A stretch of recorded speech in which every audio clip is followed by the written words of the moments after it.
میری بات غور سے سنو، دنیا کا سب سے بڑا رشتہ خاوند اور بیوی ہے، سب سے مقدس رشتہ ماں باپ ہے، لیکن سب سے بڑا رشتہ خاوند اور بیوی ہے۔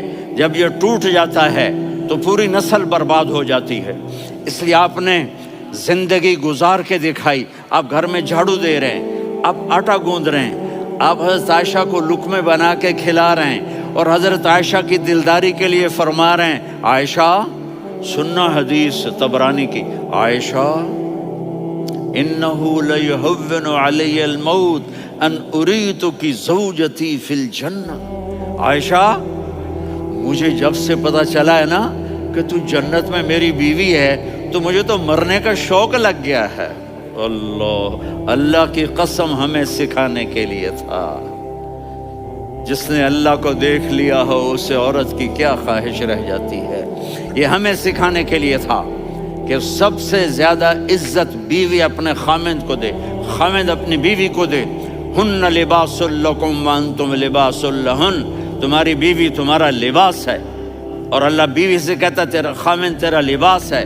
آپ نے 11 گھروں کو کس طرح آباد کیا، کس محبت سے کیا کہ 2 مہینے چولہا نہیں جلتا اور کسی کی زبان پر شکایت نہیں۔ یہ حسن سلوک، یہ محبت۔ حضرت عائشہ کی عمر تھوڑی تھی، جہاد کے سفر سے واپسی ہو رہی، تو آپ نے صحابہ سے کہا بھی چلے جاؤ سارے آگے چلے گئے، تو صرف آپ دونوں رہ گئے۔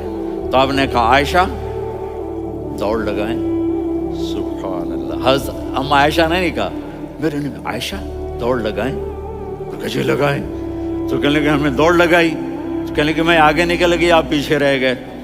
چند سال گزرے تو پھر ہم جہاد کے سفر سے آ رہے تھے، تو آپ نے کہا صحابہ سے جاؤ بھی چلے جاؤ آگے آگے آگے آگے، وہ غائب ہو گئے۔ پھر آپ نے کہا عائشہ دوڑ لگائیں، تو میں نے کہا جی لگائیں۔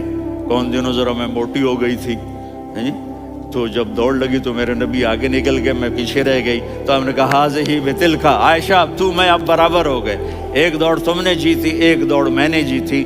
یہ ہمیں گھر کی زندگی سکھانے کے لیے تھا کہ گھر میں بیوی کے ساتھ کیسا ہونا چاہیے۔ اور عورتوں کے لیے کہا اگر میری شریعت میں سجدہ ہوتا تو میں بیوی سے کہتا اپنے خاوند کو سجدہ کرے۔